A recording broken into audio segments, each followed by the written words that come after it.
Alright, welcome to the part 8 of the Nioh 2 Featherless speedrun tutorial, or the part 1 after the any percent is done. So let's get ahead with a song to calm the storm. Let's go. In this mission we have two bosses, mysterious monk, which is Benkei, and the Uminyudo. And yeah, right at the start you can move a little bit, but it's whatever. Just dash as soon as you can and unlock this. Yeah, use red spider lily while you wait for being able to get across the loch, and just follow this path.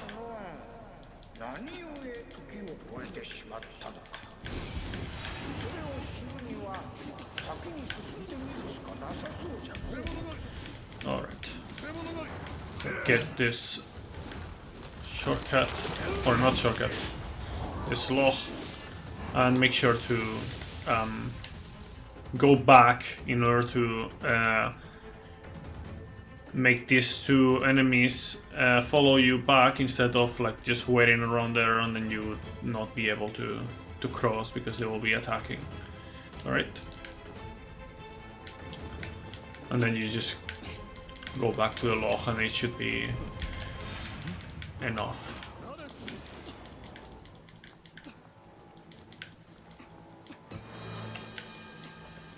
Right, this is a giant enemy crab. I just like to point that out for no reason in particular. Now over here I want you to watch out a little bit. There's a blob. There we go, dodge it. Wait a little bit for it to spawn and then get this shrine. This is a safety shrine, but I actually recommend getting this quite a lot. This next boss is kinda tricky. Can kill you very easily.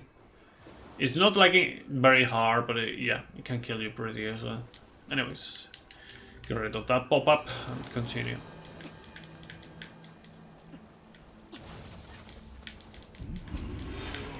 Keep in mind that now the sword and axe that we have are the ones that we're gonna use for the rest of the run, Life with Purity. And you could get a better one, maybe get lucky, but you don't need any other ones. These are all the ones that you need. So, Life with Purity, and in this boss fight we're gonna fight, in the boss arena, we're gonna fight Benkei, the mysterious monk. It's quite dangerous. Like, the idea is to, just like with the other bosses, just try to punish with high sense strong attack, for example, any moves that you can, and then when he's low enough on ki, depending on what kind of opening that you have, you might be able to do Rumbling Earth, or you can just do, more high stance strong attacks, or, Titanic Strength. But the moment that you get rid of all his ki, use Kasha, and then start doing Heaven and Earth over and over again. And every time that you're able to use Kasha, pop it. And at the end, if you do everything properly, you should be able to grapple him to either kill him or be very close to killing him. Okay, so let's go. The sentience bar might play a part on this fight, so watch out for that as well. Okay, so that attack, just be careful and counter. You can do Heaven and Earth from that. Now at this point, if you do Rumbling Earth after this attack, for example,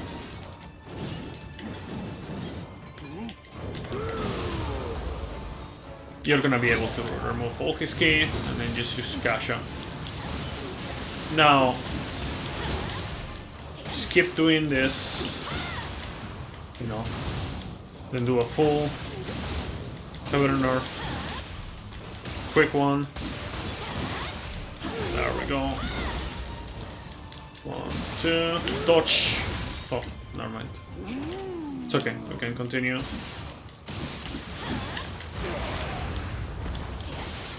Okay, and that's Benkei. That's one example. Let's try again. Of course, you might prefer to just go with high stance strong attacks and whatnot. What? I have no idea why that wasn't a burst counter. Like, it didn't let me counter that. So yeah, watch out for that attack. It's pretty dangerous. There we go. Okay, so this is a bit dangerous now.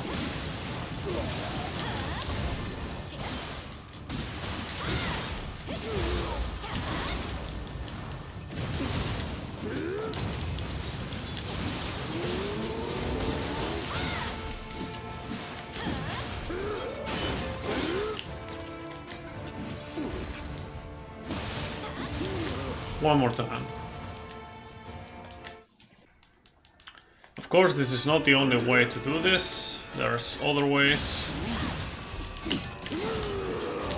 Like, for example, instead of doing Heaven and Earth on Punish, after the Kasha, you just do Mad Spinner. That is also perfectly valid. Sometimes even preferable.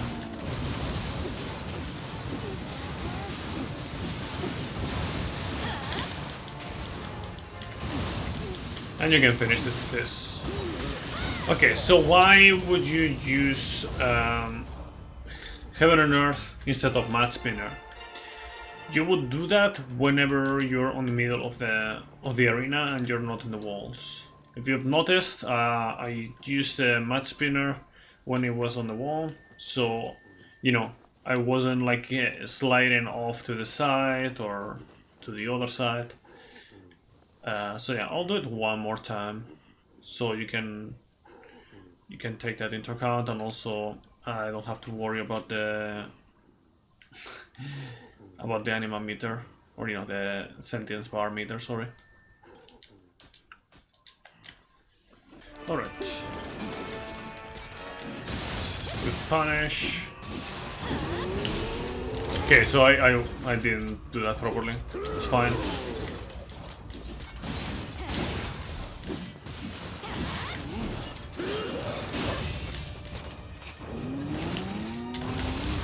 There we go. Now he's right next to the wall. So we're just gonna do Mad Spinner. Yeah, right there. We take the chance of him doing the buff. And he's dead. So yeah, that's another thing that you need to take into account. You can just let him buff when he's below 50% HP. Well, he has obviously still the Confusion debuff. And that will actually give you an even more damage on the boss, okay? So talk to him.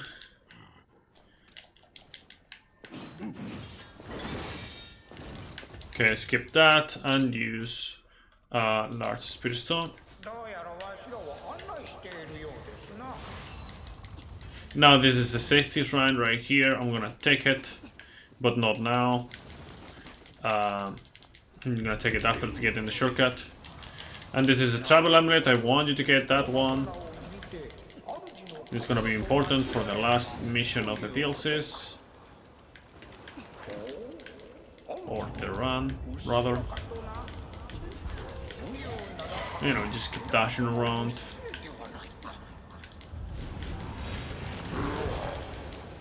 This next boss will be pretty simple, honestly. I don't think it's very complicated, but it can have some complications. Okay, so this is a shortcut. Both the shrine and the shortcut are just optional. I just decided to do it in this order because that way you know, whenever I do another showing of the fight, I don't need to wait. You know, I don't need to do all the things again. Anyways, there's an item right here that you can take. This is completely optional. Like, just it can be useful. I think it's worth getting. So that item is a fun. Sometimes it will be divine, other times it will be just purple. Most of the times purple, but yeah. So get on the fight, get close to him, and do not suck dick.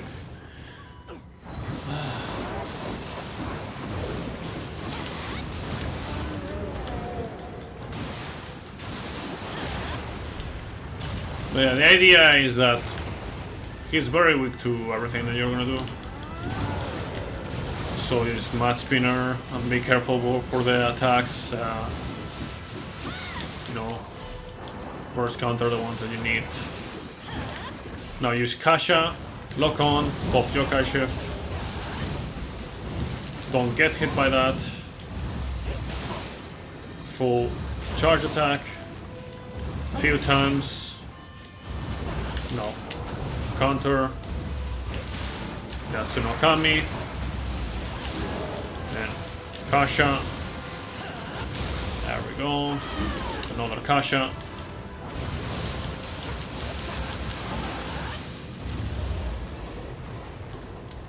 Look on to him, Yatsu no Kami. GG. Okay, so I messed up a lot at the start, so I'm gonna do it again so you can see it. But it's not very complicated. Alright? Alright. So you can have different openings, it's either that or the bubbles most of the times. When you're low on key after an attack like that, just use Kasha. It's gonna be better. And yeah, after doing that counter, Kasha is also a good option. We're gonna deal more damage this time. Don't be afraid about that attack, actually. It's actually pretty free to just punish with, you know, just keep attacking or Kasha. Now, Kasha, lock on, Yokai Shift. Don't get hit by that. And do the same thing as before. Okay. It's a bit annoying. Counter. There we go. Then Yatsu no Kami. There we go. GG. That's a good showing. That's basically the strat that you want to do. You don't need to use Kasha when he is about to pop. It's just an optimization.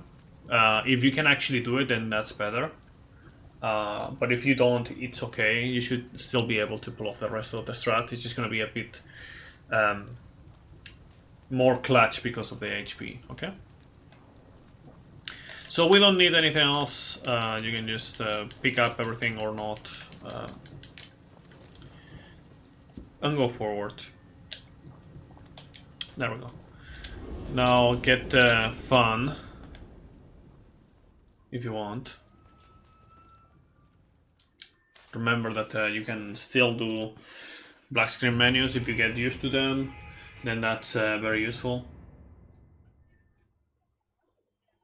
And you know, also a reminder that it's gonna happen on some missions and not in others.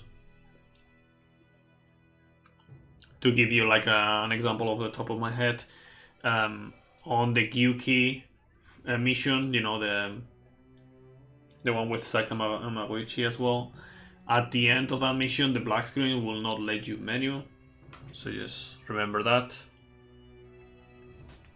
And, you know, for example, this mission will actually let you menu.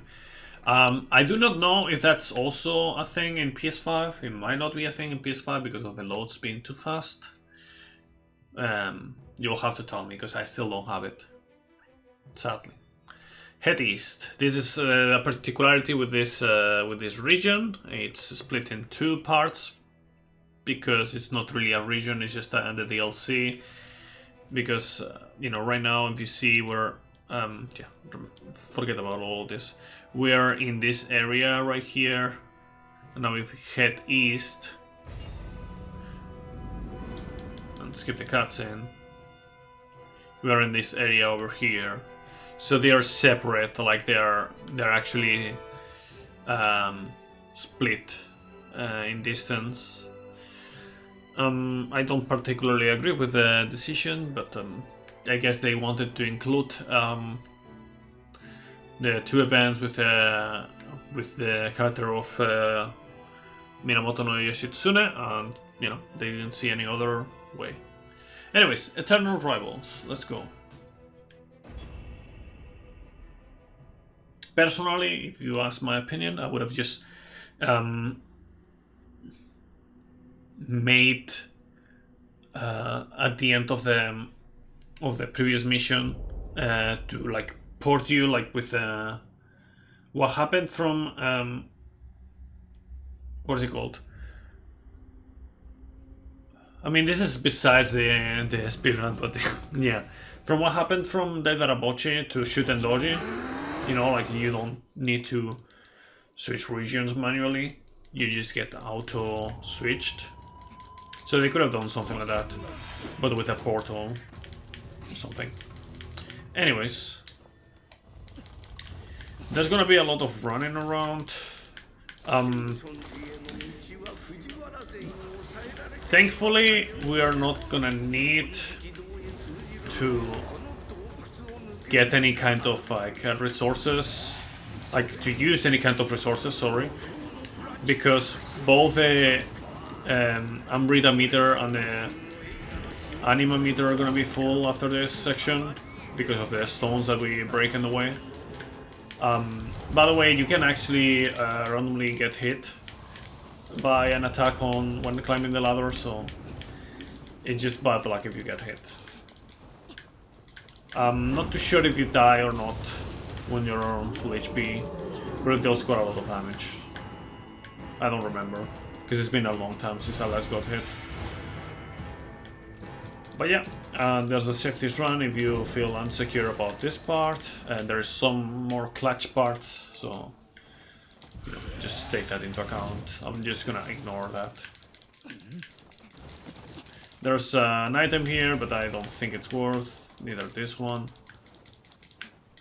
I forgot in the item what it was, but I think it was somewhat useful.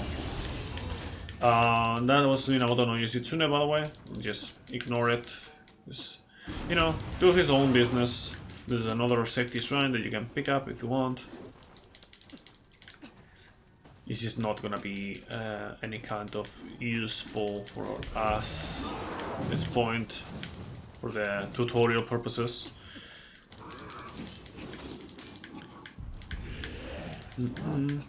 Okay, so this item is actually pretty worth. The Lumisat fragment. It's pretty worth, especially as a backup for Rita meter. This is another one. Missile fragment, and you just keep going around. They also give you the speed buff, so that's pretty neat. Missile chart. You don't need to pick any of that, but it's a nice extra you can get. Now, I did not mention this, but if you do level up, okay, if you do level up on this part, I will level up in the next DLC, okay. But if you do level up on this part, just start dumping in magic until 10, and then the rest on hard, okay? Then that's until the point where I level up, which I'm gonna do that, and then I'm gonna do 10 magic and 16 hard, I think it was. It depends on, you know, what level I have actually, but you get the idea. So yeah, just keep that in mind. Alright, so this next fight, It's gonna be a bit on the rough side, but it's not too bad once you learn. We're not gonna buff at the start. We're just gonna enter, switch to the axe, skip the cutscene, lock on, dash to him to the side to the left, wait for him to attack a little bit, and from the side do a heaven on earth, a quick heaven on earth. And then after that, we're just gonna flex into low stance or flex 1 if you feel like you cannot do flex 2. And yeah, just punish with high stance strong attacks for the most part.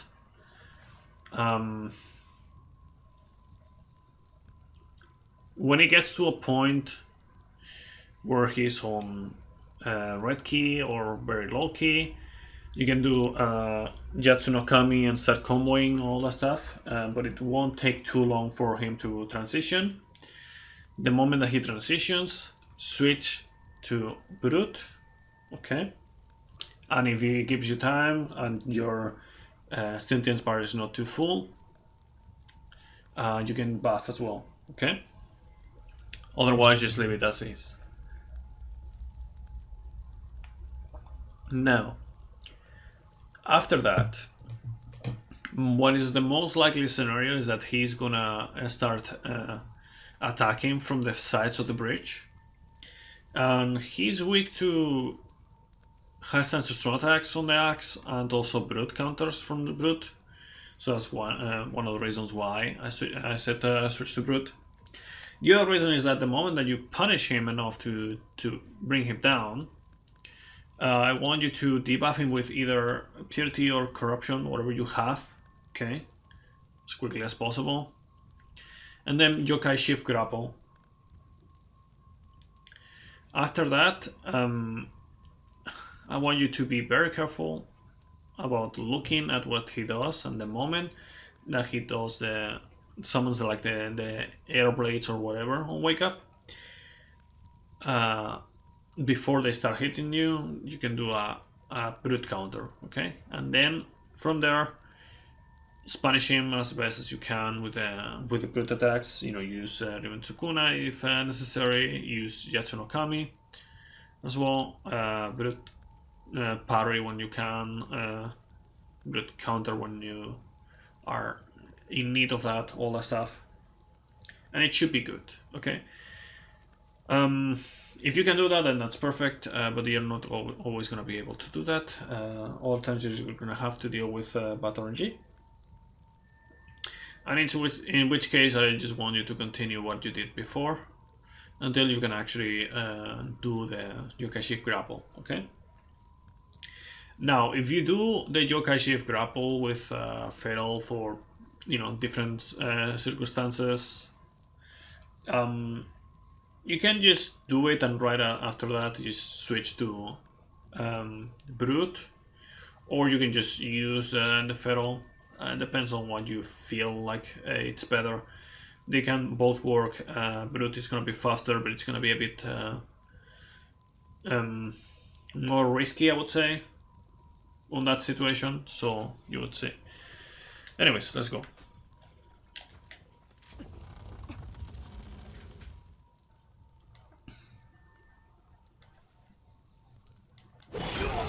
Skip the cutscene, lock on, dash to him. Over north. No, that was a bit risky from my part. I should not have done that. It's fine. There we go. Has a slow attack. Burst counter. Feral counter in this case. And you can do this as well. Yatsu no Kami. Now I get away. I'm gonna buff the Purity, just because I can. Counter. Okay, so I got unlucky. It's fine.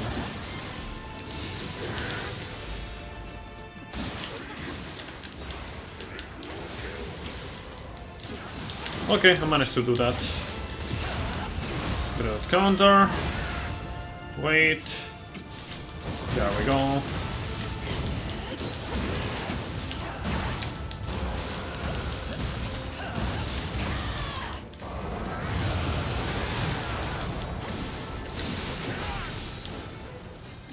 Okay, so that was sketchy, but that's one way of doing it. Let's do it again.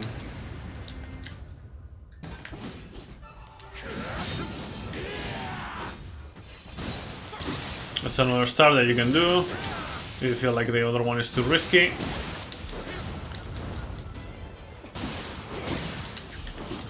I would recommend doing the other one though. Okay, that was not good. Because it basically gives you more of a punish. There we go, that's an Okami. Full heaven and earth. Change to. There we go.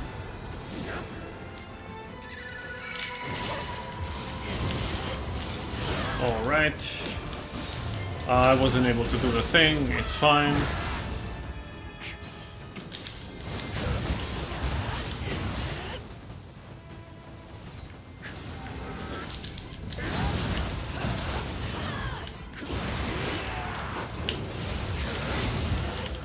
Yeah, I'm messing up a lot, it's fine.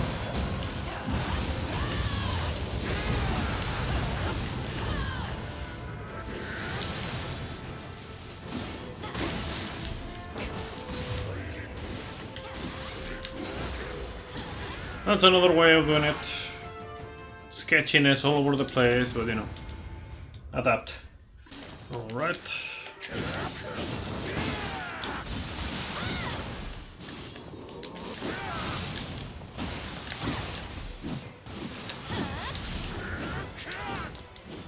Some good punishes.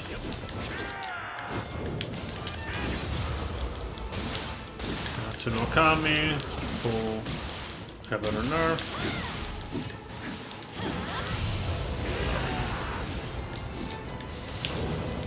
Yeah, make sure to punish that if you see that.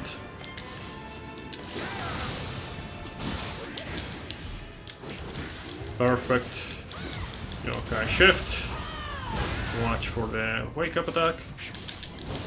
As soon as you see him do that, then punish it.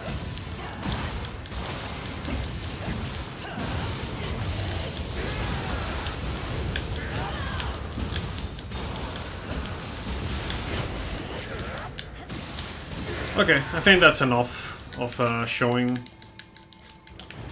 That was pretty decent. Let's go forward. Keep on Shirohami, by the way. And you know, if you want, you can update your sword to a better one if you want, okay? If you get a better sword. In the case of the axe, you want, I repeat, you want to keep a demon axe or equivalent. And if you get a better demon axe, then power to you, that's great. But you know, ideally, or normally that's not gonna happen. In the case of the sword, the best kind of scenario is that you get a Purity Divine sword, and that'll be great. But normally you are just gonna have to stick with the Tokagemaru, okay?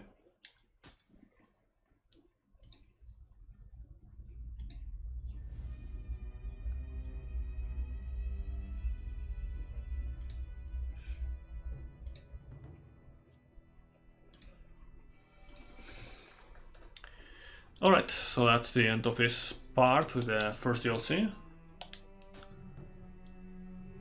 Now let's get on with the second DLC, Darkness in the Capital.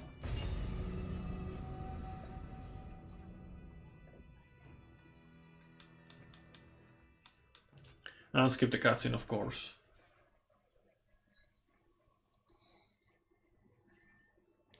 Yeah, see you next time with Zuzune in Flames.